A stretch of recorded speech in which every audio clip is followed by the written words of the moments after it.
Olá, maltinha, o meu nome é Catarina Quinteira Bom dia, boa tarde, boa noite. Meu nome é Ian Silva. e hoje temos aqui connosco, num contexto um bocadinho diferente do habitual, a doutora Carolina Abrantes. Seja bem-vinda. Olá, bom dia. A doutora Carolina Abrantes é mestre em Medicina Veterinária desde 2017, é pós-graduada em Gestão Sanitária de Doenças Infecciosas na interface entre animais domésticos e selvagens em 2018 e em One Health em 2022. É também mestre em Gestão Cinegética pela Universidade de Huelva em 2021. Atualmente é aluna de doutoramento em Ciências Veterinárias pela UTAD e residente no Colégio Europeu de Saúde Pública Veterinária. Especialista em gestão sanitária cinegética e, para além disso, presta serviços de consultoria em zonas de caça, realiza também inspeção de caça em montarias. É também veterinária na Associação Portuguesa de Matilhas de Caça Maior. Seja muito bem-vinda. Tanta coisa. A doutora Carolina tem aqui um currículo que o lá. É, É só para gastar metade do tempo do podcast. é bastante. Para quem não sabe, Só a apresentação, upa, Hum. upa. Desde 2018 sempre a dar-lhe. mais ou menos, depende do dia. Isto.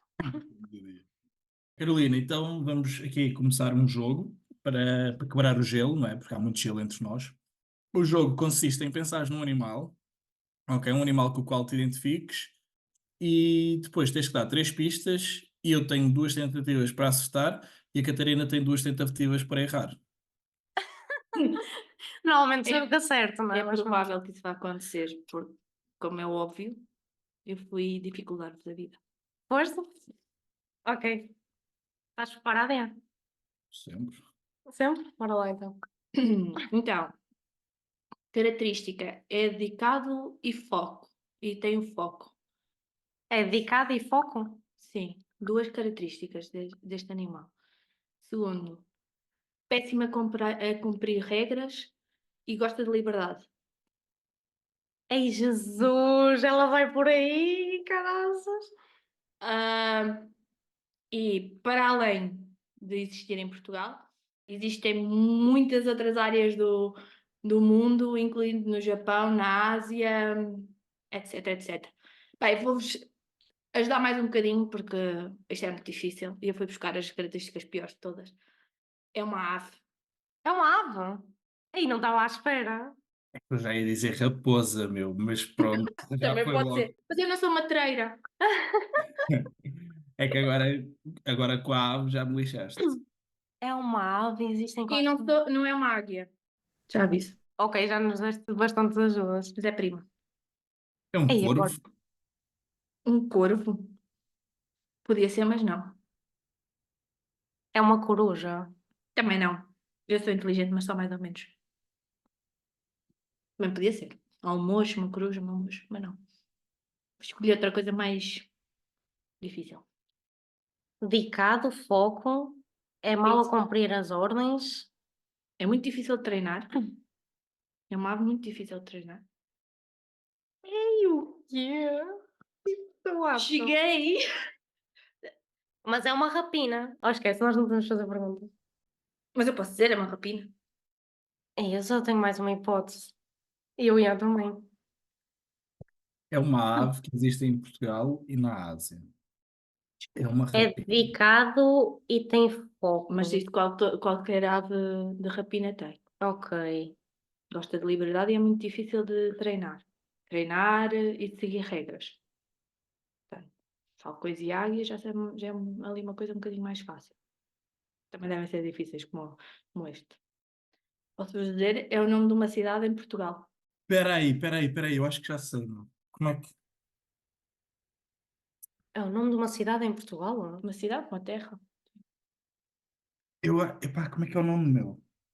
Eu acho que já sei qual é que é. Ai, esquece, estou bem perdida. Calma, deixa-me pensar. Ai, até tirei o burro, meu. É uma localidade? É uma A localidade. cena é que eu acho que sei qual é que é. E se for o que eu estou a pensar, na casa dos pais da Francisca tem um casal sempre a voar, meu. É uma galego. Não, até primo Ih, dos falcões. E tu estás-me a dizer que sou um mocho. Oh, sei lá, pensei em cena da Galícia. Pronto, eu já assustei as minhas. Ai, chorai por ter sido a pessoa que mais vos dificultou a vida. Por acaso só epá, deve ser difícil. Mas eu acho que já sei qual é que é o nome. Eu já sei qual é que é a ave, não sei o nome. Vá, tenta dar características. Agora fazemos ao contrário. Não, pá. Eu acho que faz lembrar a águia da asa redonda, não faz? Quando tu vês a voar. Ela disse que não era uma águia. E eu disse que faz lembrar. Eu não disse que era. Pá, é assim, o outro nome dele, se calhar, é parecido a uma águia, não é? Mas Ai, a sério, agora estou mesmo curiosa. Pá, como é que é o nome daquela porcaria, meu? Agora está. Porcaria das aves estão-me sempre a lixar a vida, meu. São sempre as aves a me lixarem a vida. por alguma coisa eu vou escolher uma ave. Ainda pensei que esta aqui, mas vou escolher uma assim mais difícil, não é? Não é além da acertar. Não, pá. Como é... Qual é a letra que começa? Se me disseres a letra, eu acho que apanho. É um guê. Um É um G, guê? não é? Pois. Guê? Gavião! Ah, fácil. É um gavião? Gavião! Ok. Fácil. O que eu estava a pensar não era bem gavião. Como é que era o nome daquilo? Acipiternisos. Estás a ver com atenção. A É outra que esse, estavas a sério? pensar. Mas porquê? Agora vais explicar porquê. Agora explica. Pois. Yeah. Isto porquê? Não é? Explico? Ah pá, isso é muito fácil. Primeiro porque todas as rapinas têm todas estas características um bocadinho, Te identificas com elas. sim, Liberdade. muito fácil, não é? E depois, entre as várias, é das mais difíceis de domar e de ensinar. Portanto, é claramente aquela pessoa que aquilo que eu sou, não é? Tipo, Por acaso é um bocado verdade, eles são bastante difíceis de manter em cativeiro. São aves extremamente nervosas e não gostam nada da nossa companhia. não, eu acompanho e gosto. Não gosto é de estar muito em cativeiro. Yeah. Estamos no mesmo sítio. Fico Olha, com muito alergia. fixe, não estava mesmo nada à espera, sim Por senhora. acaso, foi uma muito boa escolha, meu. Sempre Mas é surpresa. que eu acho que tem um nome diferente. Gavião é o que eu estava a pensar. Não é a Sora? Se Mas o calhar. Açor é dos Açores. Não, não é. Não é, não. É Não, eu estava a pensar no milhafre, meu. Estava a Ah, pensar no milhafre. Ah, opa, mas um molhafre nem em cativeiro, nem. Pois, era o milhafre que eu estava a pensar. Mas muito bem, meu, Gavião é uma boa escolha. Meteste aí em yeah, fala. muito fixe, sim senhora. Pô, sim, senhora, mesmo. Para a gaja da caça chegam às aves. Pois. Sim Ah, senhora. uma para isto também, não é? Estás a beber café? Catarina, estás com sono? Yeah, um bocadito para acordar. No post que fizemos no Instagram, a falar da caça, houve algumas perguntas, não é? Mas também houve uns comentários. E vou começar aqui a salientar alguns desses comentários. Um comentário da Joana Carreiras Carona, que, que escreveu: óbvio, caça com consciência e respeito sempre.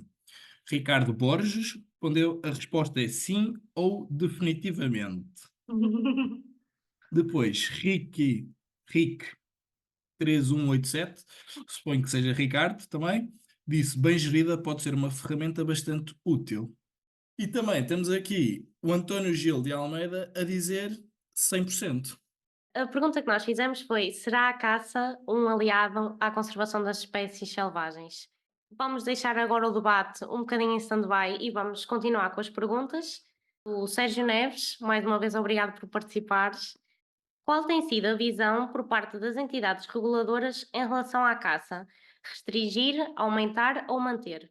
Eu sou um bocadinho suspeita, não é? A parte de que eu acho que a caça e em si o ato de caça pode ser uma ferramenta muito útil para a conservação, para mim é mais que óbvio, não é? Senão também não trabalhava neste tema e não me dedicava tanto a isto.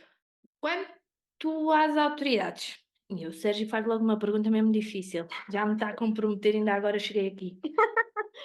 Cada vez mais, e em termos europeus, nós cada vez falamos mais que a caça e o pressuposto dos atos de caça como controle de densidades, por exemplo, é uma ferramenta muito útil e que os caçadores podem ter um papel muito ativo na conservação de muitas espécies e ajudar.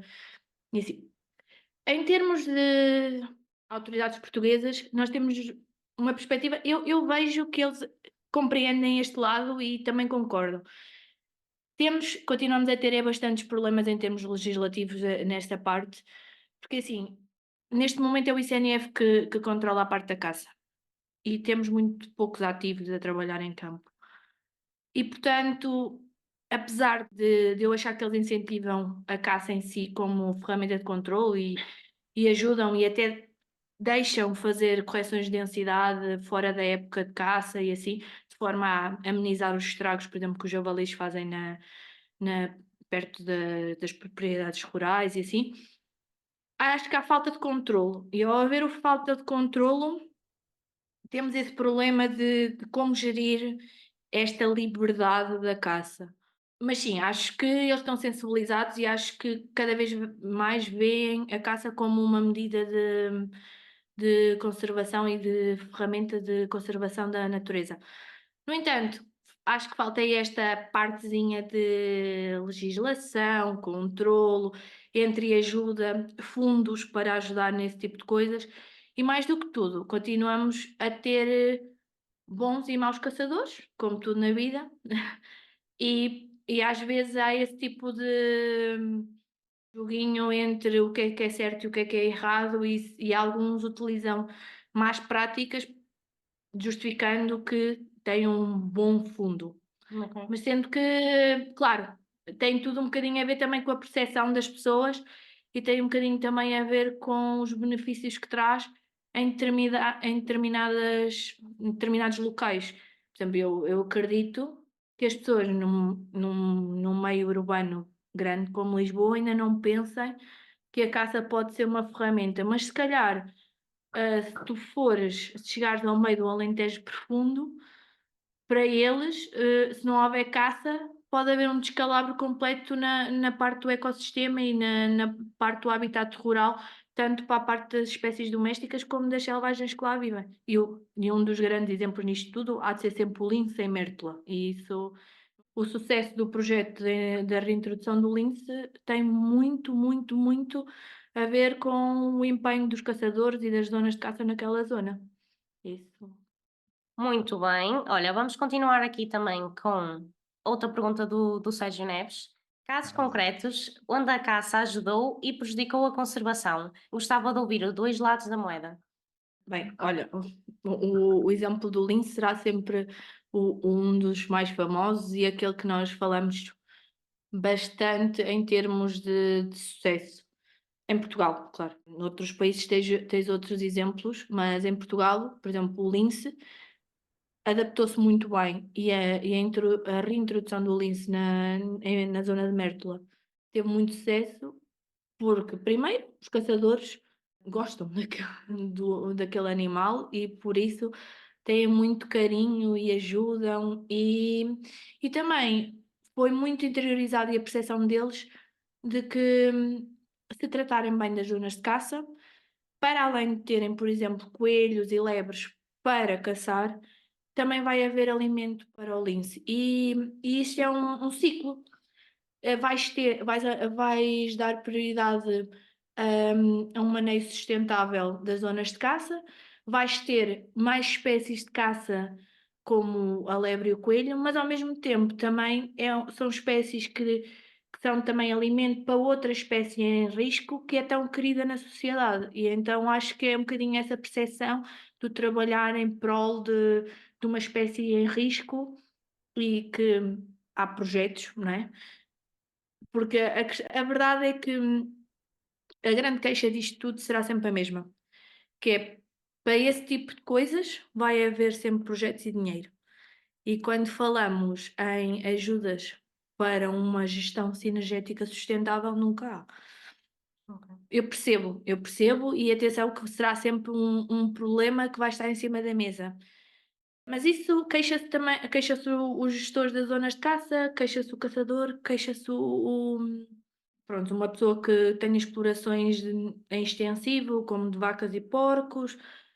Porque a verdade é que nós estamos um bocadinho a urbanizar a nossa legislação e esquecemos de olhar para o interior, para o mundo rural, para as pessoas que trabalham no campo, que vivem nos animais que estão no campo, e isso vai ser sempre um bocadinho. E também a verdade é que há sempre um pirilampo que diz que a caça é uma atividade de luxo, lúdica e não sei o quê, e às vezes fica um bocadinho fora destas atividades dos setores do meio rural, quando é totalmente contrário, e eu vejo isso todos os dias.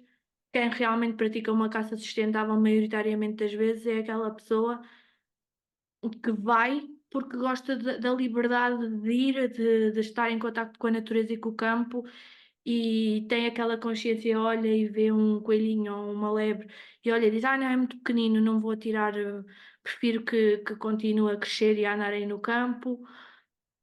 Nós continuamos a ter muita gente assim, e acho que aquela ideia do caçador mau, aquele que mata, que abate tudo o que vier à rede ou que aparecer, não é de todo aquilo que eu vejo durante o meu trabalho.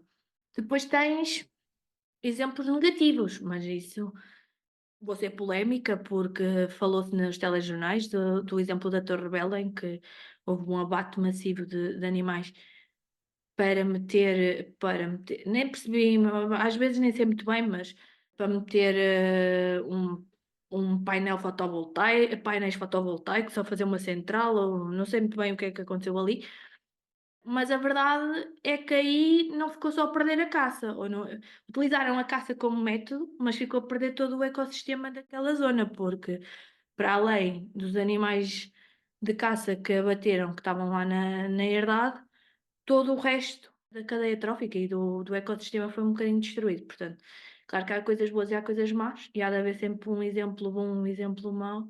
Há um bocadinho que saber discuti-los e ver os prós e os contras das coisas, e claro, admitir quando alguma coisa falhou também. Não é tudo bonito, não é tudo maravilhoso. Há que saber admitir também, não é? Claro, e atenção, nós que trabalhamos, e quase toda a gente sabe trabalhamos diariamente na parte da casa, sabe perfeitamente que aquilo foi uma brutalidade que nunca deveria ter acontecido, não é? Portanto, nem sequer há ninguém a tentar defender o que quer que seja. Exato, também. A questão é que, se calhar, mais facilmente essas questões vêm ao público do que propriamente, se Claro, calhar, as boas questões, mas não é? as polémicas são sempre. É sempre primeiro, não é? Vamos lá ver. O povo em Portugal gosta da CMTV, portanto, É por o aí. português que é português vai ver a cosquiça à CMTV. Exatamente. Portanto, tudo que seja polémica que é bom. Olha, vamos continuar aqui só para podermos dar asos aqui ao debate. Temos mais uma perguntinha aqui do nosso amigo Manuel Caradanjo, que pergunta: de que forma a caça pode ajudar a conservação de espécies e habitats? Que também se torna a pergunta perfeita para começarmos aqui a diversificar. Olha, atenção, Carolina, sou uma pessoa super tranquila e que não gosto de causar conflitos nem pressão a ninguém, não é? Mas com as duas perguntas já feitas, já tenho aqui algumas para te fazer. E esta pergunta do Manuel Caradanjo e a tua possível resposta vai gerar ainda outras perguntas. Por isso, Olha, pá, eles não sei se vocês disseram aqui neste podcast, mas eu tenho uma vida muito complicada, não posso estar aqui a estar toda a falar, está bem? pronto. Mas vai chegar até as minhas perguntas estarem respondidas. Pronto. Vai ficar tudo esclarecido. Polémica que é polémica. É, Será num podcast agora também. é. Já nem sei qual é a pergunta do Manel. De que forma a caça pode ajudar na conservação de espécies e habitats? Meu Deus, outra vez. Bem, vou tentar não repetir. Não, mas a verdade é que a caça pode ser bem gerida, uma gestão sustentável das populações de caça é uma grande ferramenta. No controle das densidades, no o evitar a propagação de doenças infecciosas.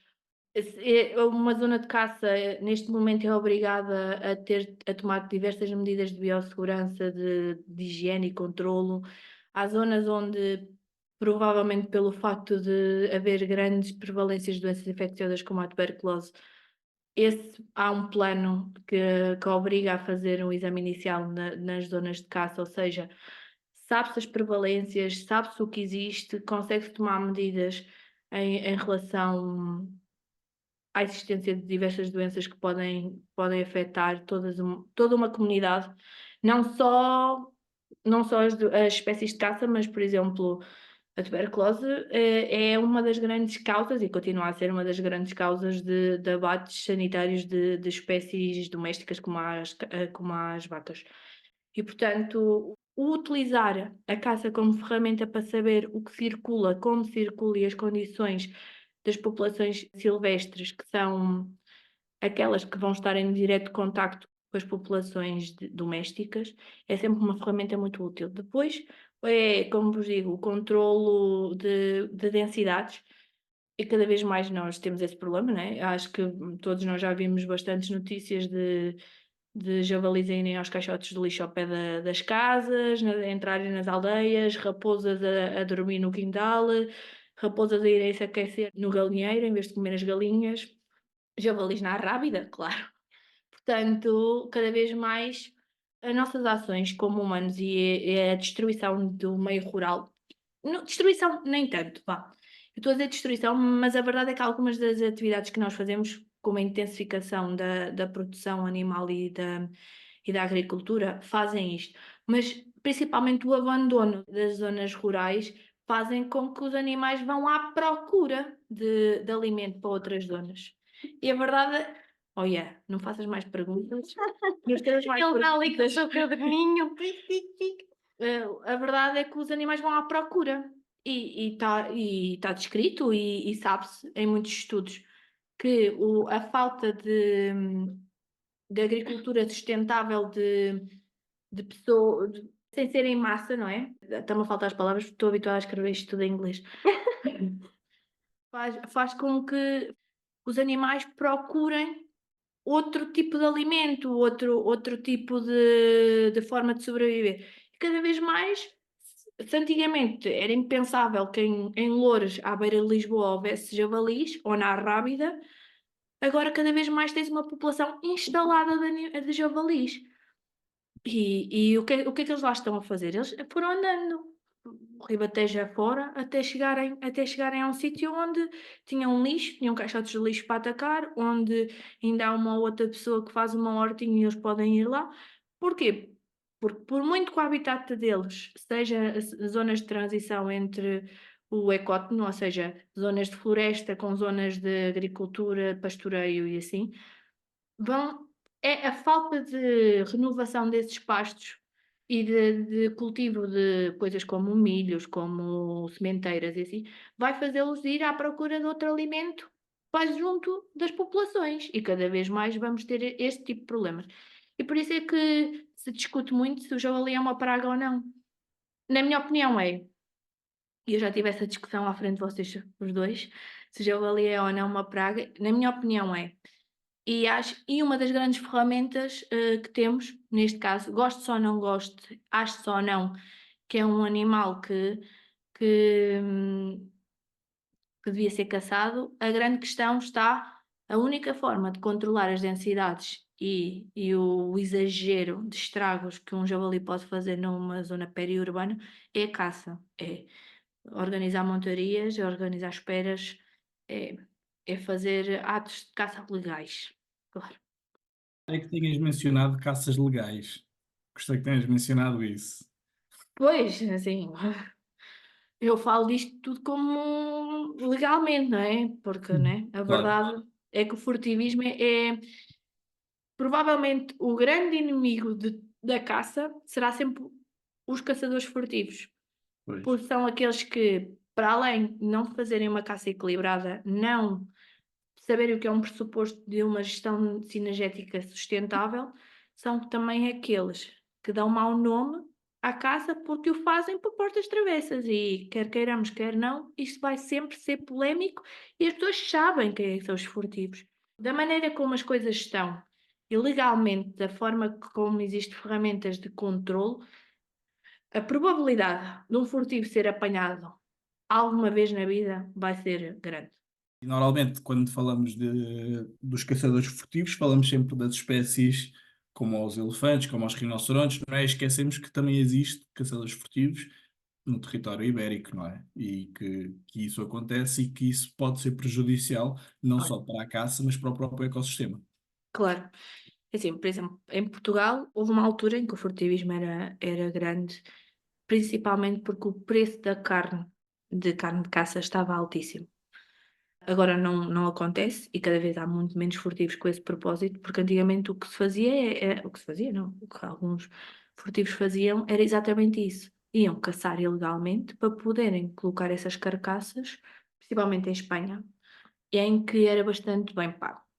Na altura o javali o quilo estava a 1 euro e tal, e o veado estava a 4 euros o quilo de carne. Ou seja, quem quisesse ganhar algum dinheiro fazia furtivismo. Claro, agora pagam-te 1 euro pelo quilo de veado e pagam-te meia dúzia de cêntimos pelo quilo de javali, portanto, também com esse propósito diminuiu o furtivismo, com o propósito de obter a carne para vender. Porque a época de caça é uma época restrita, não é? É uma época a caça maior é de outubro a fevereiro, logo quem negociava em carne de caça aproveitava o resto dos meses para fazer também patifarias e, portanto, tínhamos esse tipo de furtivismo. Neste momento, a maior parte do furtivismo que vemos é aquelas pessoas que não aceitam tão bem o tipo de espécies que são legalmente caçadas em Portugal, por exemplo, e acham que, por exemplo, um lobo deveria ser uma espécie sinergética, que não é, mas, por exemplo, em Espanha há zonas onde é. E há muita gente que se compara e diz: se os espanhóis ali, escreve, Eu ia estar a adorar. há pessoas em Portugal que acham que nós somos a Península Ibérica é só uma e, portanto, se nas Astúrias se caça lobos, porquê é que não se caça também na Serra da Estrela? Pá, prontos, há que ter consciência. E são ecossistemas diferentes, são populações com número de exemplares completamente diferentes e em que a dinâmica de interação lobo-humanos é completamente diferente nessa área do que é no Gerês, do que é em Montezinho, do que é na zona da Serra da Estrela, do que é em Mogador. Tem que se ver, e se em alguns sítios em Espanha se caça lobo ou cabra pirinaica, é porque naquelas zonas se fez um estudo e foi autorizado. E há pressupostos científicos que o autorizam, que dizem que a capacidade de renovação das espécies aguenta um aumento de capacidade de abate, não é? Portanto, há que fazer, não é andar aqui, oh Deus dará, não gosto de um lobo, o lobo, até me disseram que viram o lobo ali no meio do nada, e eu vou e decido caçar, ser um bocadinho furtivo e arranjar para aí artimanhas. E depois ainda temos os melhores caçadores, são aqueles que nem sequer disparam uma arma, que são aqueles que tentam caçar com armadilhas, com caixas, com... Isso não é caça, isso não é nada. E portanto acho que há que ter um bocadinho de consciência do que é que se anda a fazer, mas claro, ovelhas negras há sempre. Em tudo. Vamos lá. Eu vou tentar juntar tudo o que escrevi e fazer tipo só 2 ou 3 perguntas. Bem, as Salientar. perguntas mais complexas da vida. Vamos lá. Tu falaste algumas palavras-chave que eu acho que é importante, principalmente para quem é leigo na área, compreender mais, de modo a ter a sua opinião, mas também ter um bocadinho mais abertura para reconhecer opiniões diferentes. Tu falaste, por exemplo, capacidade de renovação das espécies, quando falaste do exemplo de Espanha com o lobo e com a cabra pirinaica. Uhum. Falaste também época de caça. De um modo muito breve e sintético, consegues explicar o que é a capacidade de renovação das espécies e o que é a época de caça e o que é que consiste isso tudo? Vamos Não lá, é, sintético, rapidinho, tem que ser rapidinho. não é de toda a minha área, mas nós temos uma época de caça definida para quase todas as espécies cinegéticas e, inclusive, todos os anos sai um decreto-lei que diz quais as que podem ser. Porque nós, por exemplo, a rola está definida como uma espécie energética de caça menor, mas nem todos os anos se pode caçar.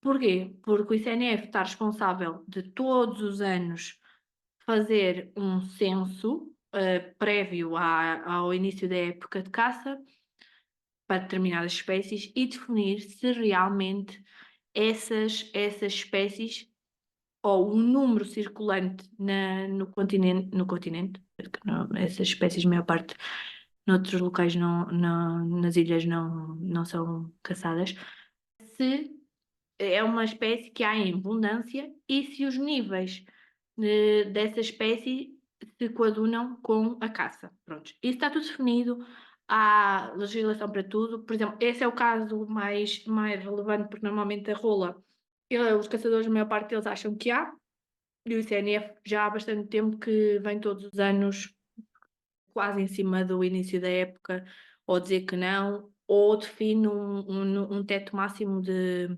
exemplares por caçada, em que se houver uma fiscalização e se esse número tiver a ser ultrapassado pelo número por caçador, o número definido, pode haver consequências legais. Em termos de caça maior, que é aquilo que eu estou mais à vontade de falar, nós definimos uma época de caça entre outubro, para montarias, atenção, para montarias, entre outubro e fevereiro, ou seja, montarias batidas, tudo, ganchos são tudo, atos de caça com recurso a cães. Ou seja, os cães é que andam a tirar os animais dos encames, tendo os locais onde eles estão escondidos, a descansar, e passam à frente de postos de onde estão caçadores, no caso das montarias. No caso das batidas é mais ou menos parecido, no caso dos ganchos, desculpa, é mais ou menos parecido, de batidas e caça de salto. Normalmente os caçadores são em menor número e andam com os cães, ao pé dos cães, pronto. E porquê que a época de caça é somente de outubro a fevereiro? Exatamente, era isso que eu vos ia dizer. Primeiro, porque antes de outubro, por exemplo, nos serviços, é legal caçar na brama. Ou seja, as aproximações, ou seja, os caçadores caçam troféus, ou seja, machos, e recorrem à brama para identificar os animais e conseguir persegui-los em campo, no... Desculpa, o que é a Brahma? Então a brama é um comportamento sexual dos machos para chamar as fêmeas. Fazem algumas pessoas. Prontos, mas basicamente, durante as aproximações, que é provavelmente o ato de caça mais bonito que há e o mais desafiante, porque basicamente é o homem é que se tem que esconder do animal. E para o animal não o detectar, e é uma perseguição de um e tentar o mais silenciosamente possível chegar perto de um animal que é completamente imponente e que está numa época em que está muito ativo, em que As hormonas as hormonas estão aos saltos e é desafiante. Mas Quando tu claro, por dizes exemplo, desafiante também é porque o caçador, para fazer toda essa aproximação, tem que conhecer bastante o terreno onde bem, o está terreno, e exatamente. conhecer muito o animal. Ou seja, tem que haver muito Normalmente, estudo à volta do ambiente e do próprio animal, o que conecta a pessoa com a natureza. exatamente.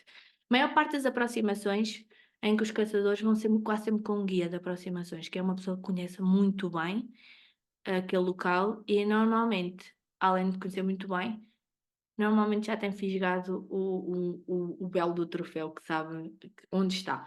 E às vezes são noites e noites e semanas atrás do mesmo animal. Porque Ou a seja, é capacidade importante salientar que não chegam lá e a sim, tirar. não é chegar lá e o primeiro que vier à rede é peixe. Exatamente. Não, é desafiante. É desafiante para um verdadeiro caçador que gostar do desafio de e se ele me ouve e se ele desaparece. E às vezes acontece, tipo, às vezes estás mesmo quase a chegar, faz um barulhinho e ele teta, nunca mais te aparece. E, olha, Ou o vento andaste muda a ali. direção e manda para lá o teu cheiro. Ou isso. Mas, por exemplo, nós, em termos de aproximações, temos essas características, mas, por exemplo, ninguém abate durante aproximações fêmeas. Claro que nas montarias abate-se fêmeas. Claro que há muita gente que não abate fêmeas por consciência ou porque não é fora dos seus princípios, mas a verdade é que o abater uma fêmea, por exemplo, também é uma forma de controle populacional. Se as pessoas só caçarem machos, se ficares com um excesso populacional de fêmeas, a- aquele ecossistema e aquela população fica desequilibrada e em termos de características de algumas espécies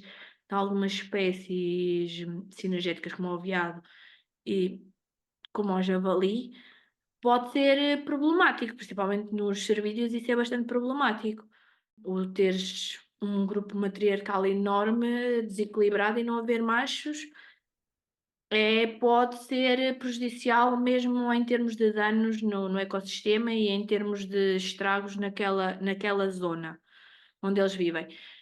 Nós também definimos isso porque pelo ciclo essa época de caça, pelo ciclo biológico, nós, apesar de muitas fêmeas, tanto de veado como de javali, no final da época, quando são abatidas, já estarem prenhas, ninguém quer, e é desaconselhado que numa montaria se abata uma fêmea que já tenha parido e de repente vamos ter bebés, não é? Completamente sem mães para os criar. E então, há muitos anos atrás, em termos de estudo do ciclo biológico, foi definida qual é a época e até que a altura máxima se pode caçar a maior parte da caça maior, quase as 5 espécies de caça maior existentes em Portugal, só se podem caçar até ao final de fevereiro, por isso mesmo, respeitando o ciclo biológico.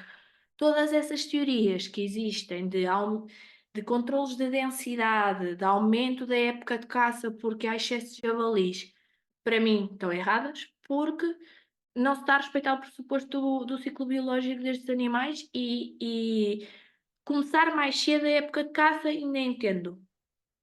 Prolongar, não, sou completamente contra, porque acho, já assim vejo muita coisa, porque nós, a ação climatérica e estas alterações climatéricas já denotam isso, que é o facto de cada vez o calor está a vir mais cedo, já se nota um antecipar do cio, de animais em estados de gravidez avançados em fevereiro, quanto mais prolongar para a frente que iria ser completamente contra a natura. Não sou a favor. E nisso acho que, mal por mal, quando o ICNF deu autorização para se fazer controles de densidade, em zonas onde houvesse estragos comprovados por ação dos javalis em meio rural, há 2 ou 3 anos. Depois da pandemia tivemos que pedir ao ICNF para autorizar esse tipo de coisas, porque a caça teve muito tempo parada durante a pandemia e então havia zonas onde a população de javalis estava completamente descontrolada. Então deu-se autorizações especiais em zonas onde havia estragos comprovados para, na altura do verão, ou seja, antecipar um bocadinho, se fazer controles de densidade. E os controles de densidade podiam ser em formato também, não de montaria, não se podia fazer montaria, mas por batidas ao gancho. Já falaste aí de uns quantos conceitos bastante interessantes. É que isto é difícil explicar o mundo da caça a quem não conhecer, que isto é muita informação. Mas lá está, também deixamos aqui o desafio. Se alguém tiver alguma questão mais específica que queira deixar, pode sempre comentar que nós vamos voltar a trazer este tema ao podcast. Pode não ser com a doutora Carolina, mas pode ser com colegas. E podem ver as suas questões resolvidas numa próxima vez. Nós gostamos bastante que o pessoal interaja connosco porque acaba por tornar as coisas muito mais interessantes e dá sempre para ver 2 lados ou 3 ou 4 da moeda e porque a moeda às vezes pode não só ter 2 lados, não é? Não é o preto não é preto e branco, às vezes há cinzentos e portanto acho que O Ian já está a dizer que ela já está a falar demais. acho que dá para muita coisa isto. Olha, eu queria aproveitar agora o que tu disseste só para dizer foi ainda no que tu falaste inicialmente, que acho que é uma parte que o pessoal às vezes não vê como benefício da caça, que é o facto de, se calhar se não existisse caça, que fosse considerada uma atividade ilegal, não havia essa consciência, de realizar censos das espécies. Já sabemos, já sabemos que existe muitos censos que são necessários e que não são feitos em muitas espécies-chaves. Mas, por exemplo, a caça ajuda a que muitas espécies cinegéticas sejam de facto controladas e que se façam censos bastante regulares para avaliar o estado do ecossistema. E, portanto, eu considero que isso também é uma das vantagens grandes da atividade da caça, é existir essa consciência também de como é que está aquela espécie e o ecossistema onde ela está inserida. Desculpem a interromper-te, podes continuar com os teus debates muito interessantes. Pá, eu nunca vi uma moeda com mais do que dois lados, Mas É às vezes tens que expandir os teus É horizontes. aquela bordinha. podias ter É dito, aquela opá, bordinha que tem. A bordinha, não A é? bordinha que tem a um, bordinha. um milímetro. Mas gostei do que é que tu disseste. A situação pode ter mais do que dois lados, não é? Só não gostei foi do exemplo, pá. Mas pronto. Opa, pronto, uma pessoa às vezes atropela-se e Estou-te não a dá dizer os que é a melhores exemplos. bordinha. Eu estou aqui Yeah, para pode ser a Eu acho que é defendê-la. bordinha, pode Estou ser a aqui para bordinha. do café que defendê-la. estás a beber que está tudo Para de me denunciar. Bem, continuar aqui, queria Também saber posso um defender. bocadinho. Olha, aqui dois temas que posso juntar. O conceito One Health, a influência de possíveis crises sanitárias e, dando um exemplo concreto, peste suína africana e javalis. Não sei como fazer esta pergunta, mas acho que tu tens criatividade imensa para dar uma resposta a isto. Tens aí 3 palavras-chave, faz um texto. E faz magia, estás a perceber? Eu dou-te os ingredientes e agora tens que fazer a magia. Depois vais passar tudo o que eu escrever, tudo o que eu disser, vais passar para papel, que é para eu meter no meu doutoramento, que é para justificar, está bem? Pá, na boa, na boa. Diz aí Já que eu não já vai estou ter aqui a tempo. escrever. Olha, estou aqui, estou aqui. Não, basicamente, primeiro ponto, escolheste o péssimo exemplo porque a peste suína africana não é zoonótica, não se transmite ao homem. One Health inclui mais do que 3 vertentes. Não foi um É péssimo exemplo porque assim obriga-te a explicar o conceito One Health. Pumba! Foi propositado. Dado- basicamente, conceito One Health. One Health é uma só saúde. Uma só saúde que inclui um bocadinho uma ligação entre a saúde pública, em sentido lato, que normalmente é o que se fala em humanos, para humanos e na medicina em geral, e a saúde pública veterinária, e inclui a saúde ambiental. Ou seja, animal, saúde humana e saúde ambiental em inserir isto tudo. Neste momento, para mim, a caça é provavelmente a caça ou a gestão sinergética e a saúde das populações de caça é daquilo que mais liga estes 3 conceitos e é um exemplo claro do que é One Health. Para variar, vais-me obrigar a falar um bocadinho daquilo que eu faço maioritariamente, que é a detecção de zoonoses em espécies de caça, que a peste suína africana não é uma zoonose, mas é uma doença emergente na população de caça maior na Europa, que ainda não chegou a Portugal, já vamos falar dessa parte.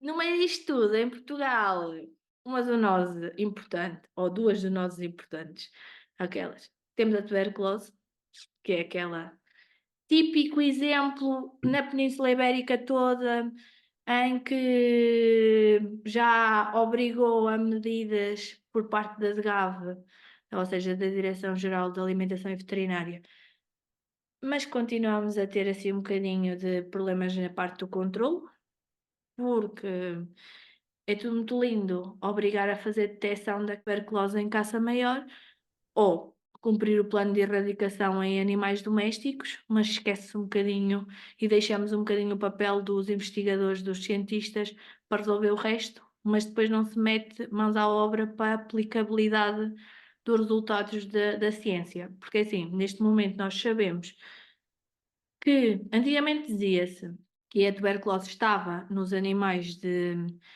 produção animal, ou seja, prioritariamente das vacas, e que foram as vacas que passaram para as espécies silvestres. O problema está que nós, desde há muitos anos, temos um plano de erradicação de tuberculose nas espécies de produção pecuária, mas só em 2011 é que nos lembramos que se calhar os animais silvestres podiam ter um papel. E então o que é que acontece agora?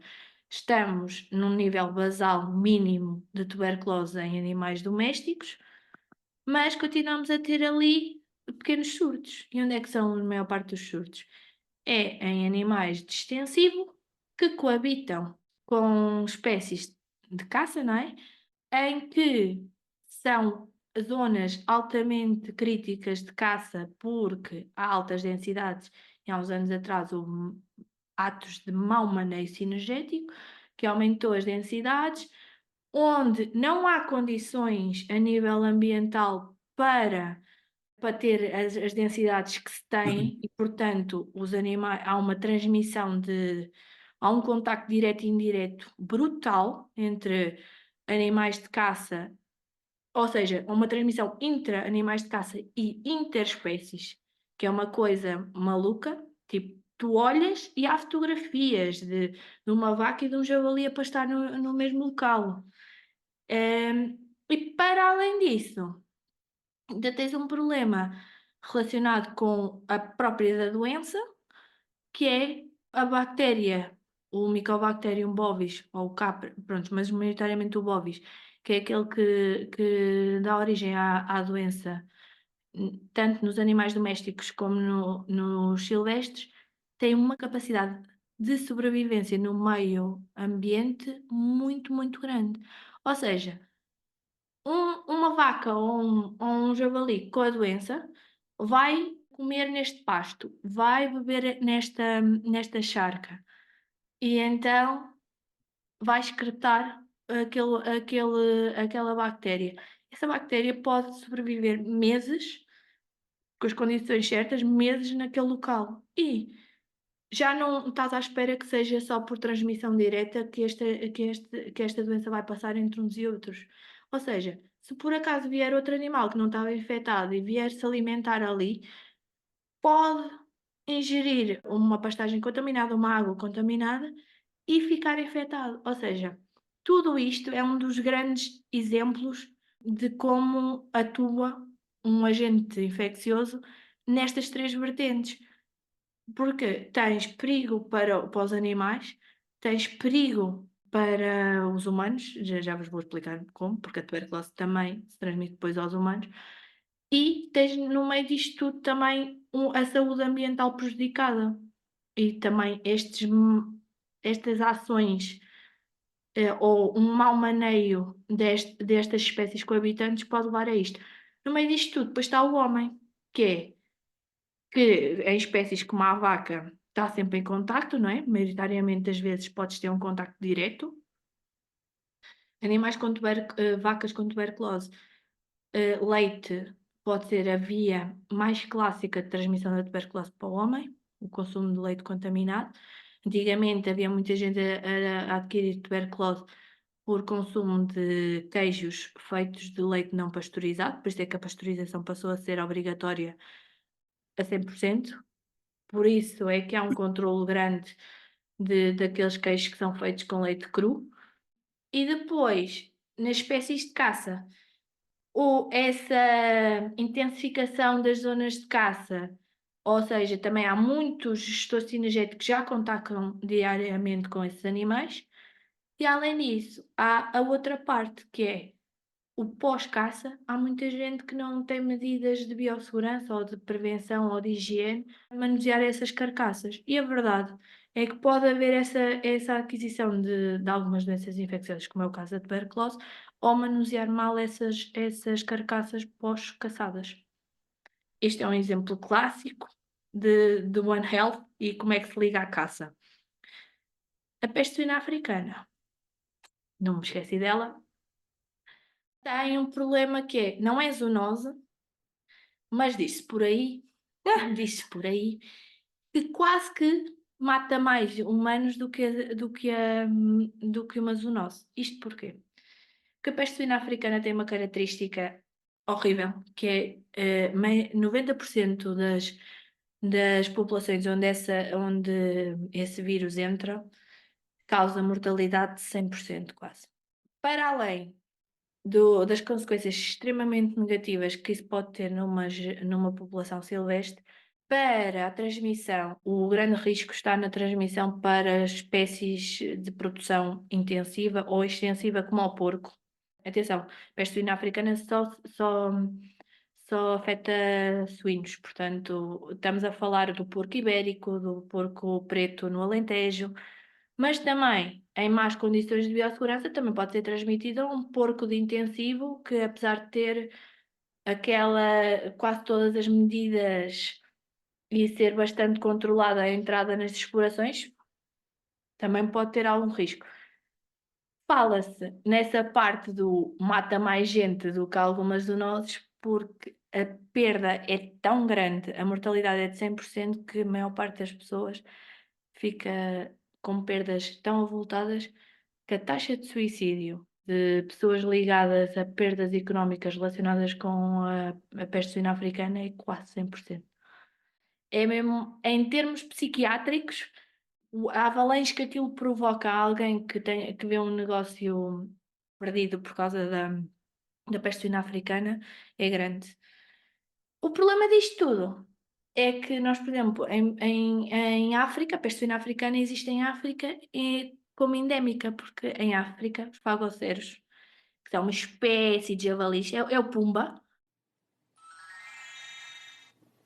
O pumba é um fagocero, não é um javali europeu. Não se diz facoqueiro. Não, Yeah. não, fagocero. Agora sei. Não? Não? Eu, por acaso, acho que é facoqueiro, não sei. Facoqueiro. Sério? Não é? É. Facocero é em espanhol. Pois, eu acho que é. Pois olha, eu sou meio Tu estás espanhola, habituada sou prima dos espanhóis. Não, tu tiraste a cena, estás habituada a ver as cenas de Olha, facoqueiro. para mim Mas sempre... sim, mas continua que dá para continuar. Continua. Eles são resistentes. São os únicos suínos resistentes. Eles têm infecção subclínica. Ui, Yeah. E aqui tem nós, um trabalho de investigação para fazer. os europeus, euroasiáticos, vá, quase todos mesmo os javalis a parte asiática são um bocadinho diferentes dos daqui do centro e do sul da Europa. Não são resistentes e a mortalidade é de quase 100%, e em África são altamente resistentes. Repete, que não se deu Mas para perceber o que disseste. estava a dizer que está aí um bom projeto de investigação para saber a causa disso, não é? Assim, não sou propriamente uma pessoa que saiba muito disto, sei isto porque temos diversos projetos para alerta da entrada da peste suína em Portugal, mas antes de entrar em Portugal ainda vai entrar ali em Espanha e em França, e quando aquilo entrar ali é bem pior. Mas há uma detecção de um gene qualquer que eles têm que os torna resistentes à infecção pelo vírus. Porque o que faz o vírus da peste suína africana é hemorragias maciças. Basicamente, o animal morre por hemorragias maciças. Uma das grandes formas de detecção precoce é se vir animais mortos em campo, em que se vê com hemorragias, com a pele com grandes hematomas, e quando se abre, vês o baço extremamente aumentado e vês hemorragias maciças no resto dos órgãos e sangue a nadar na cavidade abdominal ou torácica. Pá, isso é bem interessante, mas faz É, lembrar herpes vírus nos elefantes. é bem agressivo. Também tem essa sintomatologia nos elefantes? O herpes vírus, opá, os gajos ficam com. É doença Elefantes. hemorrágica. Yeah, Yeah. eles morrem é por causa disso, por causa de não param de sangrar, se não tem erro, uma cena assim. Nós na caça menor tens a hemorrágica Nos nas coelhos. coelhos e nas lebres. Pronto. Yeah. Foi, há uns anos atrás, a grande causa da depleção da população Do coelho bravo. Isso daí não foi por causa de haver uma praga de coelhos na Austrália que inseriram a doença hemorrágica ou foi a outra doença? Não sei. Estás-me a falar de uma coisa que não faço a mínima ideia, não, mas vou pesquisar. não foi na Austrália, acho eu. Mas Foi em França.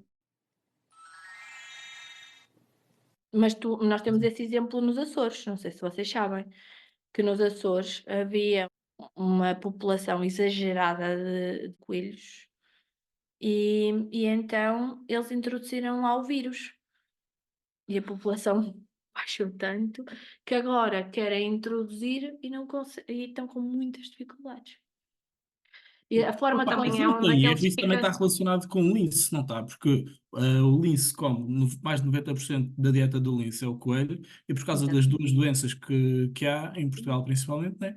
Yeah. A exatamente população de coelhos está. a diminuir. Yeah. A população de coelhos diminuiu tanto que o lince acabou por deixar de ter alimento.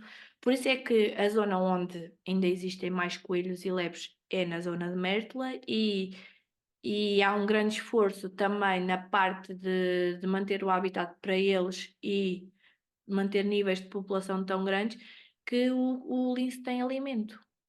Está tudo Aí, livre. olha, por falar nos linces, tem aqui um tema que é, tu falaste no início que os caçadores gostam do lince, tomam conta do lince. O que é que isto faz? Isto é, há uma associação, não é? Outra vez, há uma conexão do humano com o animal que faz a vontade do humano tomar conta do animal. Ou do humano tomar conta do ambiente para o animal estar ali presente, não é? E esta conexão, esta associação que existe, só é capaz porque estas pessoas estão lá presentes. Tu não consegues ter uma pessoa da cidade a ter esse tipo de conexão com o animal, não é? A tomar conta do animal nesse sentido. Assim, eu já conheço alguns exemplos de caçadores que têm essa a consciência um bocadinho daquele carinho pelo mundo rural e pelo ambiente, mas normalmente, lá está, também estão todos ligados à caça, são aqueles que depois passam o fim, que à sexta-feira vêm da cidadezinha para o meio do campo e que passam, se calhar, o seu fim de semana em atividades de ou alimentar animais do campo. Porque assim, também temos que ver, por exemplo, um gestor ou alguém que cuida de uma zona de caça ou um caçador tem que gostar muito também, porque a maior parte das vezes anda-se ali só sem ver os animais, sem ter não é propriamente como outros animais em que tu vais dar de comer e lá vêm os animaizinhos todos e já ouvem o trator e já às vezes estás ali dias, meses a cuidar de uma zona e tirando o facto de veres a comida desaparecer ou o milho desaparecer ou as sementeiras, é que notas que há lá animais, mas às vezes podem nem ser animais daqueles que depois sejam para caçar, não é? Porque há outros animais que se alimentam, não é? É um bocadinho, estás a focar numa espécie, se calhar, ou numas espécies autorizadas para caçar, a alimentá-las, e se calhar estás a alimentar outras espécies todas, e é um bocadinho por aí também tens que gostar um bocadinho do ecossistema e daquele mundo todo. Claro que, porque é que nós também nos últimos anos acabámos por ver muitos problemas na parte do mundo rural. Porque há essa desconexão. Chegas a Lisboa, por exemplo, os miúdos não sabem de onde é que vem o leite, os miúdos não fazem a mínima ideia que para comerem ovos tem que haver galinhas a pôr ovos. É aquela típica história de que o leite com chocolate vem das vacas pretas, o leite normal vem das vacas brancas. Eu acredito piamente que há crianças que não sabem isso. Se calhar até há adultos, não sei. Tens histórias de que há sítios onde veem um lobo como um animal mau. E há muitas histórias, por exemplo, na Peneda Gerês, em que o lobo está conectado com mal olhado, com histórias de ataques, Mas, por exemplo, vais a outras zonas, como por exemplo Mogadouro, há muitos sítios onde a presença do lobo está conectado como um ser especial, um ser Quase mítico. mítico positivo. Eu acho que também estamos aqui a entrar, a conexão entre o homem e os animais é assim aquela coisa que é caso a caso, mas também temos que ver que é um bocadinho entrar no campo da antropologia. Yeah. E é Bem, mesmo, é um tema mesmo interessante e acredita, se eu tivesse mesmo tempo também era uma coisa que Yeah. Ora, mas imagina, tu falaste dessa questão das crianças, não muito relacionado com o que eu vou dizer, mas acho que também dá para introduzir aí uma parte que é a questão de porque é que a caça por vezes é tão mal vista. E se tu fores ver, e eu e o Iá já falámos muitas vezes sobre isto ao longo deste podcast, noutros assuntos, por exemplo, quando nós vamos remeter os nossos filmes de quando éramos crianças, nós vemos, por exemplo, vou dar só 2 exemplos que são os que me lembro agora de repente, que é a questão, por exemplo, Bambi, e temos a questão, por exemplo, do Papuça e da Intussa, que também tem um caçador. Nesses filmes, as crianças são ensinadas, tipo, desde meninos, pequeninos, que os caçadores são sempre alguma coisa negativa.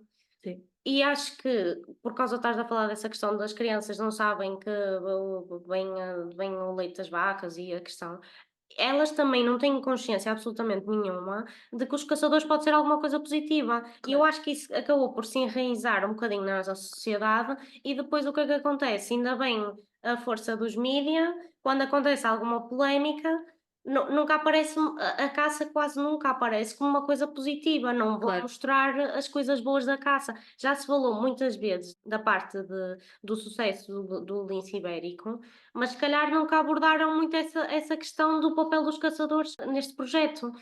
E, portanto, é que eu também acho que é importante às vezes as pessoas discutirem estes assuntos e também percebermos porque é que as pessoas veem isto com tão mau ar. E, mais uma vez, falamos sempre, é inevitável, educação ambiental. É verdade. E nós gostamos muito, e por isso é que aproveitamos para trazer estas questões aqui ao podcast, também para as pessoas se habituarem a falar sobre estes temas que às vezes são considerados um bocadinho tabus, e para também verem, lá está, como o Sérgio, por exemplo, disse, ver os dois lados que existem e não só tentarmos abrir um bocadinho os nossos horizontes e não ver só, por exemplo, o que aparece na televisão e o que é que vemos nos filmes. Eu sou um bocadinho suspeita nisto tudo, né? Por exemplo, toda a gente sabe, né? Mas uma das grandes ferramentas de gestão de uma fauna silvestre, total, todos, e para monitorizar a saúde das espécies selvagens, há de ser sempre, há de ser sempre ter dados e noção daquilo que se passa naquelas espécies em que nós conseguimos obter amostragem e conseguimos reter números e conseguimos saber o que se passa. E aquelas espécies onde nós conseguimos obter maior número de dados, em que conseguimos avaliar sanitariamente, são espécies de caça. Por isso é que, por exemplo, Mais uma vantagem que ainda se calhar não tínhamos falado dessa ainda não forma. tínhamos dito isto é o tema do meu doutoramento. E basicamente é o exame inicial, a detecção de zoonoses e a detecção de algumas doenças que podem acometer a interface animais domésticos selvagens humano. É um bocadinho uma ferramenta que nos dá noção de todo o ecossistema e do que está a passar. Trabalho mais com a parte da inspeção e com a inspeção das peças de caça, ou seja, pós-montarias, detecto alguns problemas sanitários e também faço algumas avaliações sanitárias em vivo. Mas a verdade é que as conclusões que eu consigo tirar são aquelas que nos dão perspectiva de se há novas doenças a circular, se podemos ou não saber se os níveis de prevalência de algumas doenças nessas espécies.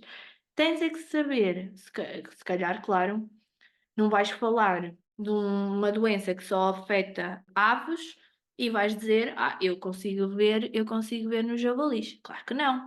Tens é que ter noção e a epidemiologia de muitas doenças e saber que o javali, por exemplo, é uma espécie sentinela para hepatite E e para tuberculose. Ok, então vamos ter noção e vamos avaliar essas duas doenças naquelas amostras que conseguimos tirar quando estamos a fazer uma avaliação sanitária dos animais caçados. Sabemos que a brucelose é a mesma coisa, sabes que toxoplasmose é outra coisa, trichinela é a mesma coisa. Nós em Portugal temos um plano sanitário, que supostamente, pela DGAF, que supostamente faz isso. Temos um problema de comunicação de dados para fora nessas entidades, mas a verdade é que eu trabalho com os meus próprios dados, mas sou capaz de lhes perguntar de vez em quando se eles sabem alguma coisa, mas eles não querem saber muito bem de mim. Mas É verdade. Mas- Quero ficar aqui Agora um culpa bocadinho. suja. Mas Ah, depois também tens a parte dos contaminantes e, por exemplo, as aves, há muita coisa que se faz, por exemplo, com as necrófagas, Yeah. e também está tudo ligado com a gestão sustentável sinergética e há muitas carcaças de animais caçados que vão para alimentadores de necrófagas. Tens zonas protegidas de abutres negros, se não me engano, onde são em zonas altamente capacitadas de altas densidades de espécies de caça, onde há associações como a Quercus que faz recolha dessas carcaças para enviar para alimentadores para manter essas populações de necrófagas. Tu tens isto tudo ligado. 90% dos projetos, por exemplo, LIFE, têm uma componente ligada com a caça. Projetos ligados ao lobo têm uma componente ligada à caça e à gestão de zonas de caça para a introdução de espécies que podem ser predadas pelo lobo, como o corso, como o gamo. Tudo isto vai bater um bocadinho num ciclo vicioso de cooperação, interação. Tens é que saber um bocadinho estudar estas ligações e tem que se saber um bocadinho de ecologia de tudo isto para se poder Avaliar a cooperar e situação. avaliar um bocadinho tudo. Pá, ainda bem que falaste nisso, porque... O que é que eu falei agora? Não, epá, A mim também me porque... surgiu uma, vai lá tu primeiro. Não, porque foi engraçado que eu já tinha escrito aqui uma parte desta coisa e depois tu meio que encaminhaste isso nesse sentido sem termos falado, ou seja, foi aí uma telepatia máxima. Está aí bem Já. orientado isso. Queria depois também dizer uma coisa naquilo que a Catarina falou, das histórias, não é? Dos filmes da Disney. Sim. Ah, que tu tens uma versão em que o caçador é visto como bom, mas quando é que ele é visto como bom? Quando ele mata o lobo mau do capuchinho vermelho. Pois Ou seja, é. o Olha, não me mal lembrei torna-se dessa. bom porque há um mal pior, que é quem? Que é o lobo. É. E o lobo é outro exemplo Yeah. para além dos caçadores, tens o lobo como outro exemplo, que é inserem-te na cabeça que o lobo é o mau. O lobo mau. Yeah. E depois aí que eu quero chegar também, que é o lobo como espécie cinegética, hum, que tu mencionaste isso no início também, não é? Em Espanha, em E, Espanha. sim, é uma espécie cinegética em Espanha e em Portugal não, sim, sim. E, Numa parte, atenção, é que nem é em toda, temos que ver. sim. E depois que há uma outra vertente que meio que encaminhaste nesta conversa final agora, que é a existência de predadores em Portugal. Não, eu já sabia, e eu ia por aí também. Qual é que é o maior predador em Portugal? Que espécies de caça maior é que são possíveis de serem caçadas por um predador natural? E como é que podes fazer um trabalho de conservação, não só do ecossistema, mas das espécies de caça maior e de um possível predador natural para esses animais, não é? Olha, Spobina aí, faz magia. diz por aí numas artes científicas que o lobo consegue predar o javali. Mas eu tenho dúvidas que isso seja propriamente fácil. E, portanto, acabamos por ter que o grande problema do javali é que a predação do javali é quase nula em Portugal. Eu acho que não deve propriamente mesmo. A maior predação devem ser os nossos carros. Exato, é os carros Predação natural. e o único predador natural que é o caçador. Porque é o humano dentro de um carro e de um caminhão e o caçador com uma arma. Porque eu não vejo predador natural nenhum, para além de que o javali é omnívoro necrófago. Portanto, a probabilidade dele próprio se alimentar de tudo e mais alguma coisa é grande. Ou seja, ele é que é predador de tudo, quase no ecossistema. Porque se vocês virem uma carcaça a cheirar muito, muito mal, é onde o javali andou a comer. É as necrófagas, como os abutres, e o javali. Quanto pior cheirar, melhor.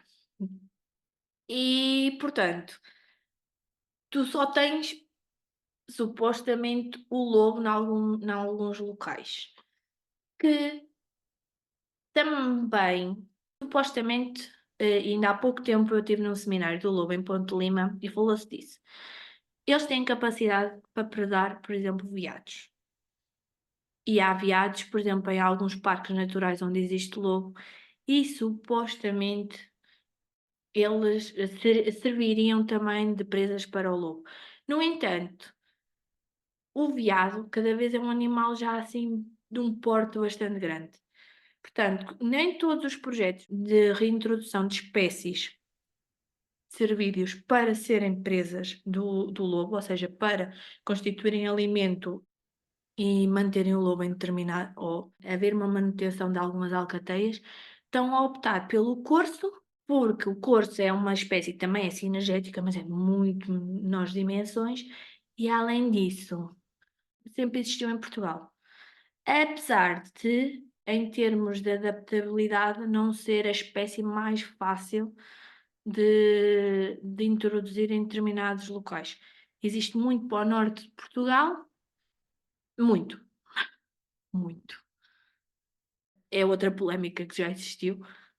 Se calhar, não me perguntes, mas já houve para aí polémicas de que nem se devia caçar corso porque o número é pequeno. Mas há zonas onde existe muito.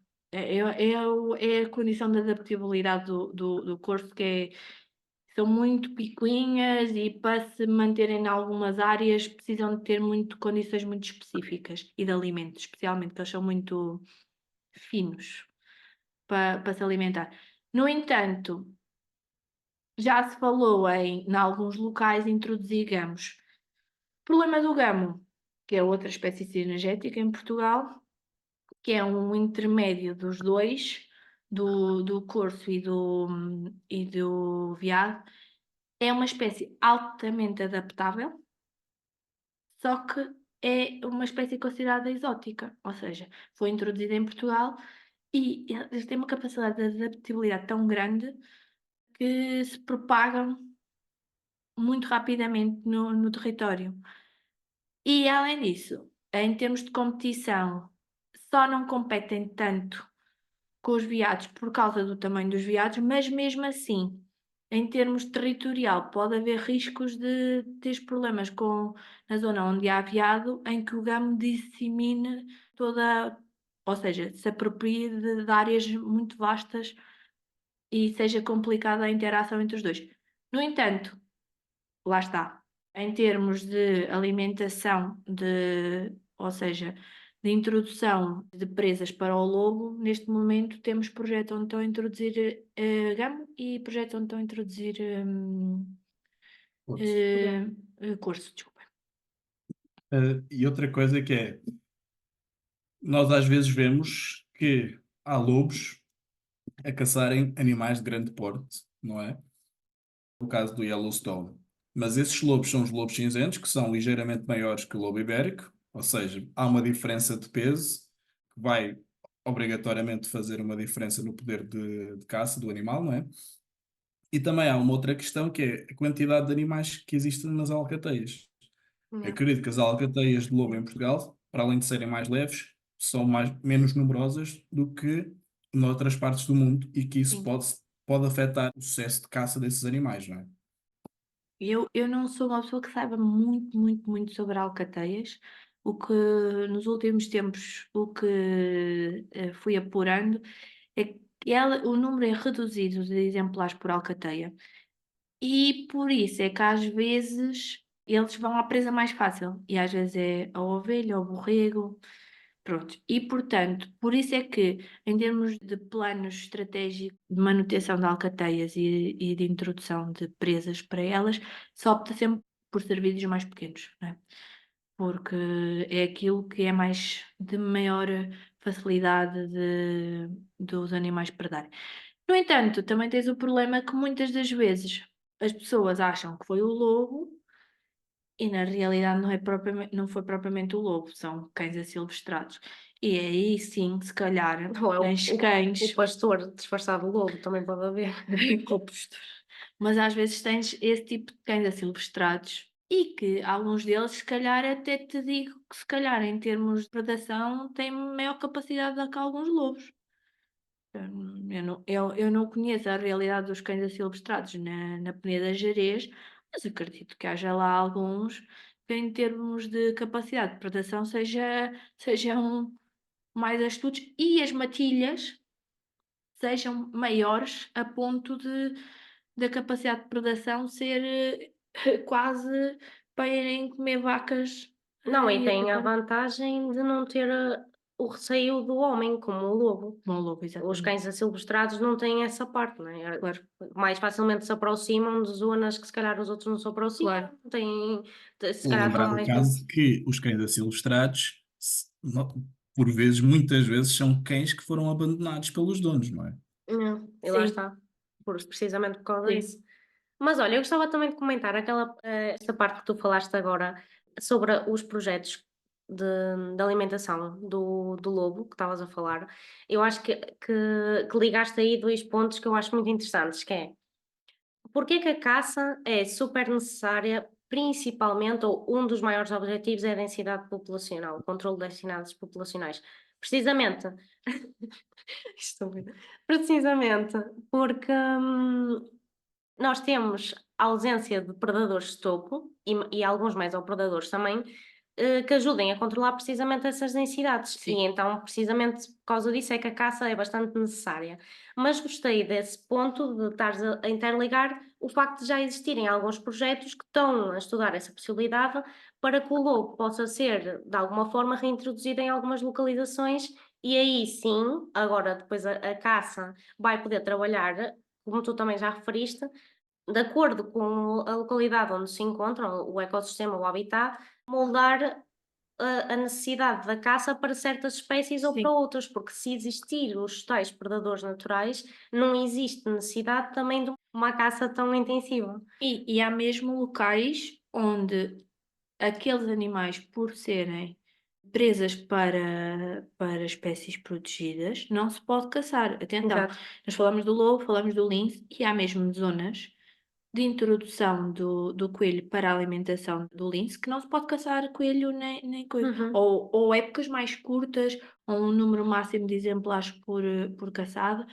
Tens regras desse tipo. E tens mesmo zonas, por exemplo, onde não se pode caçar, onde não podes introduzir no plano técnico de caça que vais caçar corços, mesmo sabendo que existem lá corços, porque esses corços são o número que está, o censo definiu que é um número limitado para serem presa do lobo, ou seja, de servirem para a alimentação, e não há número suficiente para introduzir outra ferramenta de gestão como a caça nessa população. Hum. E é suposto uma gestão integrada e sustentável definir tudo isto. O problema é que nós estamos em Portugal, em que é tudo feito às três pancadas, em que vais fazer um plano técnico de caça para uma zona de caça e 90% são todos iguais para as associativas ali do concelho. Enquanto que nem tudo é igual e inclusive há planos técnicos que não são renovados quando deviam, ou seja, copiam e colam e vai tudo igual. E não, há medidas que têm que ser introduzidas, há censos que têm que ser feitos, há alterações que têm que ser feitas e há avaliações que devem ser feitas. Eu sou um bocadinho crítica disto porque Tens consciência. nesse aspecto, também é muito do meu trabalho é fazer um bocadinho essa parte da avaliação e saber e introduzir novas ferramentas mesmo da parte sanitária, não é? Como ferramentas de biossegurança em zonas de caça, como evitar que as zonas de caça se misturem tanto com as zonas de pastoreio dos animais em extensivo que depois já nem sabes muito bem o que é que se está ali a passar. E é por isso que eu acho que nós, nesse aspecto, ainda estamos um trabalho muito rudimentar. Por exemplo, a Espanha trabalham isto há muitos anos e de uma forma atividade profissional. Nós em Portugal continuamos a ter que o gestor cinegético, há meia dúzia de gestores cinegéticos a nível profissional, tudo o resto é o Timanel, que é presidente da associativa, e que vai lá uma vez por semana passar as credenciais e pôr milho lá nos pontos que definiram na zona de caça e toca a andar. E depois tens zonas de caça municipais que estão supostamente sobre a alçada dos municípios, a quem é que eles dão? Ora, vão lá à Associação de Caçadores, que é para coordenar aquela zona de caça municipal. E quem é que é o presidente da associativa? É um senhor, às vezes, É o primo do tio Manel. é o primo do Tim Manela, é o primo do Tim Manela que vai e às vezes nem. Não é desprestigiando, não é? Mas às vezes são pessoas que já têm alguma idade e que não estão habituadas a este tipo de coisas. E é isto, este é o nosso problema, está, que nós deixamos a caça como uma atividade um bocadinho lúdica, um bocadinho de forma longe da profissionalização e depois queremos implementar regras e como é que vais implementar regras se a maior parte das pessoas não são da área, não é o associativismo. Eu concordo que as associações têm que existir. Eu trabalho com muitas associações e eles fazem um trabalho benemérito. São aqueles que trabalham no campo efetivamente e que ajudam para que isto tudo ande para a frente. Mas tem que haver um bocadinho de trabalho mais profissional para que as coisas sejam efetivamente. Não é só dizer que é tudo uma ferramenta e que devemos fazer uma gestão e ter que haver um plano técnico, mas depois no final é tudo feito às 3 pancadas e que ninguém trabalha efetivamente como isto, como um assunto sério. Mas pronto, mas Pá, isso, Carolina, nós estamos com muita Ui, simpatia. eu sou polémica. ui, Entendeu? o Ian está-se ali a roer. O que é que ele vai dizer? Eu não quero. É assim, eu escrevi isto consoante a conversa. E o último tema que tenho aqui, tu meio que já começaste a inserir outra vez. Já Eu também fizeste quero isso entrar por aí, também com o quero. lobo e agora fizeste isso outra vez. E o último tema, o que eu escrevi aqui foi, pá, zonas rurais abandonadas, incentivos para a manutenção dessas zonas rurais. E depois, tu mencionaste essa parte do Timanel, que normalmente não é uma parte muito profissional, não é, não é profissional, profissionalização foi o termo que usaste, acho eu, Exatamente. e que normalmente são pessoas de mais idade. Ou seja, a malta mais. Vamos voltar um bocadinho ao tema anterior, que é o caçador sai da cidade, algumas vezes, para ir caçar. E este caçador provavelmente é uma pessoa de uma idade já avançada, diria para aí 40, 50 anos. Provavelmente esta pessoa, ou mais, provavelmente esta pessoa nasceu no meio rural, mas mudou-se para o meio urbano. Podes imitar, Catarina, eu sei que tu que segues o meu exemplo e queres ser como eu, mas pronto. Ou seja, a pessoa nasceu no meio rural, mudou-se para o meio urbano. E, por ter nascido no meio rural, ainda tem essa conexão com esse meio. Sim. O que faz com que essa pessoa esteja disposta a fazer esses quilómetros para voltar a casa. A casa, não é? As pessoas que nasceram no meio urbano já é muito mais difícil começarem a ter És muito essa, bom. essa conexão, não é? E essa vontade para, para a caça ou para qualquer outra atividade relacionada com o meio rural. E depois há uma outra coisa que é, tu nos meios rurais não tens muitas infraestruturas, tu não tens muito financiamento, tu não tens ali uma parte económica forte que mantenha as pessoas ativas nesse sentido. Como é que, como é que nós queremos ter uma caça mais viável, uma caça mais sustentável, uma caça onde haja maiores exigências e também mais escrutínio pelas autoridades, quando não tens meio nenhum para isto, quando não tens as infraestruturas, quando não tens financiamento? Como é que tu queres ter uma pessoa jovem a dinamizar e a trazer mais dinâmica, mais incentivo e inovação para o setor, quando os jovens querem estar num meio onde há estas infraestruturas e este poder económico que não existe no meio rural? E para além disso, como é que tu queres fazer a profissionalização nesse sentido se não há financiamento para estas partes? Pois, é assim, este é o grande problema de base da caça. Não sei se no meio disto tudo a gente vai bater ao grande problema que a caça tem, que é, para além de depender de 2 ministérios que por si só têm poucos recursos, é que têm poucos recursos, tanto financeiros como Humanos. humanos, né? Nós vemos muito esse problema nesta parte, estamos muito dependentes da DGAV e do ICNF, e cada vez que precisamos de alguma coisa é preciso grandes problemas, é preciso bastante tempo e paciência. Tens esse problema, é que nós Portugal, nós Comunidade Europeia, há uns anos para cá, achámos que o bombom era financiar tecnologia e grandes empreendimentos. E agora que as coisas começam a aparecer e a necessidade de cuidar do meio ambiente começa a aparecer, começamos a ter um bocadinho mais de à vontade para pedir para se fazer coisas no ecossistema, para tratar da parte da ruralidade e oferecer algum financiamento. O problema é que depois não tens pessoas para gerir esses financiamentos, nem tens mão de obra qualificada nem não qualificada para trabalhar nessa parte. Isso vê-se muito na parte da agricultura, que é tudo muito automatizado, porque não tens. Ou os que tens, não, É mão de pronto, obra não qualificada. entramos noutra parte, que é tivemos que ir buscar pessoas a outros países porque não tens mão de obra, nos meios rurais em Portugal. E depois, há uns anos atrás, que agora também é difícil de reverter isso, porque a quem é que tu vais dar essa responsabilidade, não é?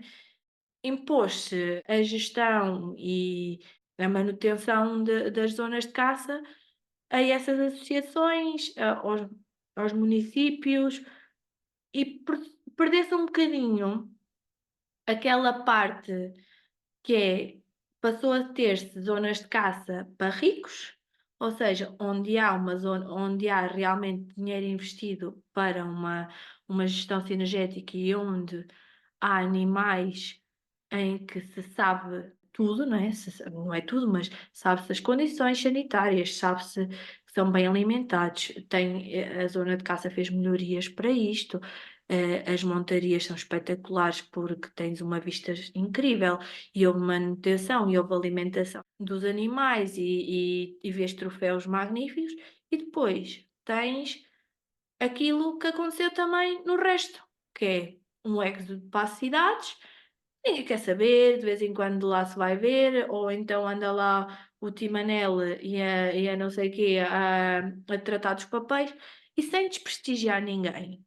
A maior parte das pessoas que têm de responsabilidades de fiscalizar e passar credenciais, por exemplo, para um caçador caçar, são pessoas lá da terra, são pessoas lá da terra, alguns deles, em bom português, alguns deles nem escrever sabem direito, alguns deles não têm noção, e tu vais, como é que queres passar isto para um processo mais profissional quando não podes pedir a pessoas que não sabem mexer na internet que seja tudo em plataformas do Estado? Pois acontece o que aconteceu há uns tempos atrás quando eles quiseram pôr tudo lá numa plataforma. Passou a ser tudo meio ilegal. Antigamente, quando se precisava de fazer uma ação de caça, ia-se lá à DGAB ou ao ICNF, lá preenchias os papelinhos, lá te davam as coisinhas. Agora é tudo numa plataforma. O que é que acontece? Metade das coisas não são feitas, ou então tens que pagar a alguém que saiba fazer isso, um técnico. As associações depois não querem, porque não têm dinheiro, porque isto, o associativismo é tudo muito lindo, mas ninguém tem dinheiro para andar aí a pagar a técnicos para fazer pedidos de selos e pôr planos técnicos de caça. E porquê é que depois os planos técnicos de caça são todos iguais? Porque quem tem que fazer os planos técnicos de caça são engenheiros especializados. E o que é que lhes acontece? As associações também não querem pagar um valor, ou não têm forma de o pagar, um trabalho muito, muito especializado, então é tudo assim, à bom português, que é dar de barato e olha, vai lá igual ao outro, desde que aquilo passe está tudo igual. Mas o nosso problema aqui é, e a caça vai ter sempre esse problema até haver um bocadinho uma consciência como há em Espanha, que é uma indústria, a caça em Espanha é uma indústria, nós vamos ter sempre este problema, que é andarmos a depender na caça e nesta parte da ruralidade de de mão de obra não qualificada e de pessoas sem formação específica. Porque se a DGAV ou o ICNF chegasse e pusesse à frente de um caçador ou de um presidente de uma associativa e dissesse: meus senhores, a vossa formação, vocês têm que fazer isto, têm que aprender isto tudo. Mas não, o que eles fazem é, saem um decreto-lei, mandam um manual de qualquer coisa lá para a associação e alguém que leia e alguém que descubra como é que se faz as coisas. E este é o grande problema. É que nós não sabemos em Portugal transmitir informações, não gostamos de ensinar as pessoas a fazer nada. Vamos sempre pelo método mais fácil, que é mandar as ordens e alguém que se E arrasca. depois aplica-se as coimas. E depois aplica-se as coimas. Que é o grande problema que depois, quando debate a consciência de algumas coisas, anda aí uma onda de fiscalização e meio mundo e meia dúzia de. Safam-se meia dúzia de pessoas, o resto parece que andou a fazer tudo ilegal durante anos. E alguns nem sequer sabem porque é que andaram a fazer as coisas. Ou porque não eram informados, ou porque não têm consciência, ou porque não têm estudos, ou porque coisas indiferenciadas, mão de obra indiferenciada. Esse, neste momento, é um dos grandes problemas, mais do que a consciencialização da população em geral da necessidade da caça, está na falta de especialização e de técnicos que a caça tem neste momento, que é um bocadinho é assustador, em comparação, por exemplo, à Espanha, que é as próprias autoridades nacionais que enviam um veterinário para fazer as colheitas e para fazer as fiscalizações nas montarias. Os planos técnicos de caça têm que ser mesmo literalmente planos técnicos de caça e depois, além disso, eles têm uma indústria ligada à carne de caça fortíssima que financia tudo isto. E para haver lucros numa indústria de carne de caça, eles pagam o pré, que é condições sanitárias, saber o que se passa, formação a quem está a lidar com os animais previamente aos abates, tudo isto, que é aquilo que acontece um bocadinho na produção pecuária nacional. Mas eles lá transformaram isto. Olha, eu queria aproveitar para entrar por aí, porque acho que focaste num ponto bastante importante e eu queria dar um exemplo bastante claro, que é a questão. Eu tenho alguns amigos que são caçadores e eu aproveito sempre para discutir estas questões com eles. E atenção, não estou a generalizar, vários são ótimos caçadores e tiraram a carta, e eles próprios me admitiram que consideravam que o exame não é tão exigente como deveria ser, para termos esta questão de uma caça consciente e sustentável. O exame deveria ser mais focado e deveria ser mais aprofundado em relação, por exemplo, a conhecimento de biologia de espécies e de identificação de espécies em geral. E depois também conheço algumas pessoas que são o filho do primo do tio Manel. E esta parte é que é a parte preocupante, a meu ver, que já é pessoas da nossa geração, ou seja, mais novas, que têm na família pessoas que já estavam ligadas nessa Sim. área, só que tu vês perfeitamente que essa consciência não está enraizada. Pois não. Porque tu perguntas uma cena básica que um caçador deveria saber, que é uma parte de identificação de espécies muito rudimentar. Não estamos a pedir para identificar Bonelli, Bonelli, não sei, alguma coisa mais difícil e específica, não estamos a pedir isso, mas tipo saberes o que é uma espécie cinegética e o que é que não é. E eu chegava à beira do filho do primo do tio Manela e ele dizia do género: está no ar, é para abater. Nós não podemos ter caçadores, principalmente na nossa faixa etária, que têm este ponto de vista. Manda para o lote dos furtivos. Porque, exatamente, isso é praticamente. E depois tu perguntas, É e ovelhas depois, negras. imagina, tendo em conta que nós somos a favor de uma caça sustentável e consciente, uma pessoa depois dá debates um bocado mais assertivos e fortes, que uma pessoa pergunta, mas como é que é possível tu teres essa visão? Tu não tiraste a carta? Não tiveste que aprender sobre isso e assim? E aquilo é quase como se fosse tipo um protocolo que tu tens que fazer, mas que as pessoas não são de facto avaliadas. Eu acho que isso também está um bocadinho enraizado na sociedade portuguesa. não é. Eu só tenho um exemplo assim, os outros são positivos. Eu também, se calhar, vamos- o que te vou dizer é que provavelmente essa pessoa, e ambas conhecemos, é verdade. Provavelmente essa pessoa nem sequer sabe caçar caça menor e aves. Simplesmente diz isso que é para ficar no lote dos fanfarrões. Que também é uma característica muito importante no lote dos caçadores, é que são sempre os melhores de todos. Lamento, muitos dos meus amigos vão ouvir isto, e é verdade. Eles têm todos um problema grave de fanfarronice. Atenção, eu acho que isso também tem um bocadinho com aquela questão de muitos deles não foram criados, esta nova geração de caçadores. E eu vejo muito por as pessoas da minha idade, a maior parte deles distanciaram-se, como também são mais urbanitas, distanciaram-se um bocadinho da caça tradicional. E a caça tradicional era maioritariamente caça menor. Era o coelho, era o coelho, era a lebre, era os tordos, era as rolas. E se des conta, a maioria das pessoas da nossa idade agora pratica caça maior. Caça maior é o javali, o veado, é o corso, é o muflão, que acho que ainda não tínhamos dito isto tudo, e é o gamo. São estas 5 espécies. E a maior parte dos caçadores da nossa idade vão aos tordos, que é uma caça assim diferente, porque basicamente estão ali e é difícil não distinguir um tordo de outra espécie. E normalmente vão com pessoas que têm alguma experiência ao lado, mas de resto gostam de caçar sentadinhos numa montaria. Já não há aquele nível do antigo caçador que era o vigilante da natureza que gostava de bater mato. Já não são assim tantos, já não são assim tantos. E se calhar é um bocadinho por aí que às vezes a nossa geração tem uma tão má visão do caçador, porque os que são afincam-se por o ser por herança. E muitos deles, tu tens muito poucos novos caçadores que não venham de famílias onde já há tradição da caça.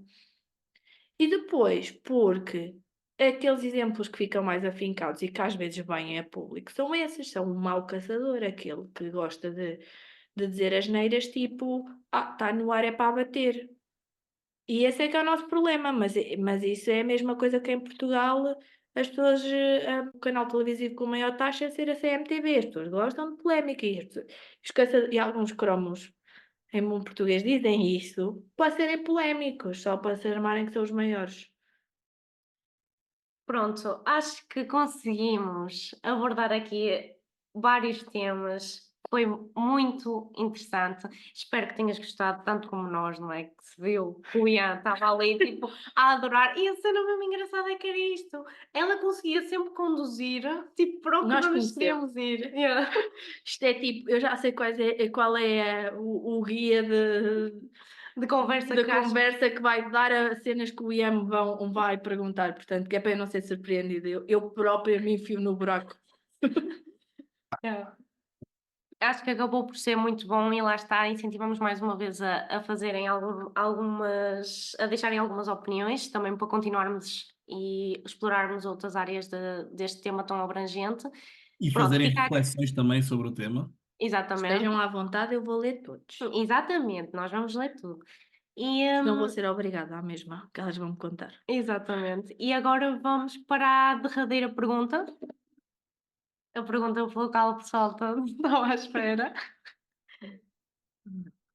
Carolina, quão selvagem és tu?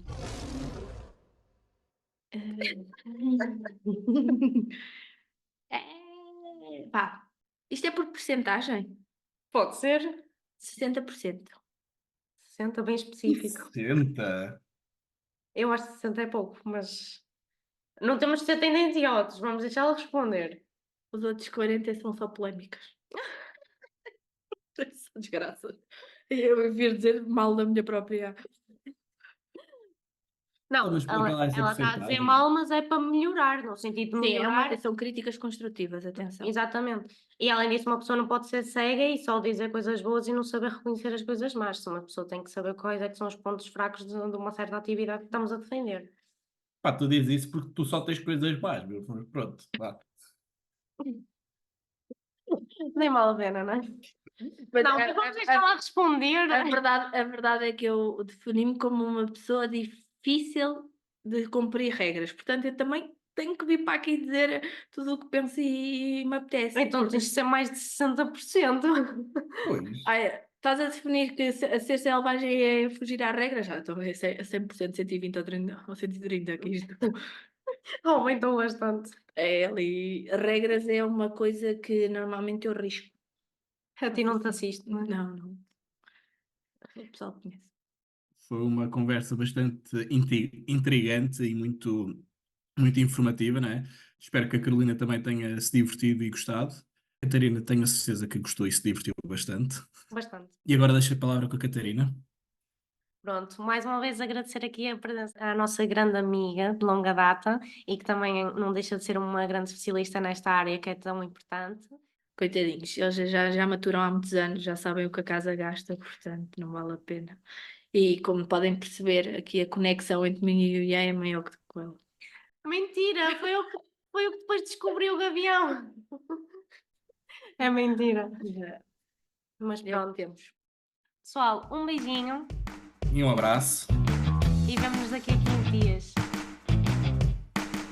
Corta.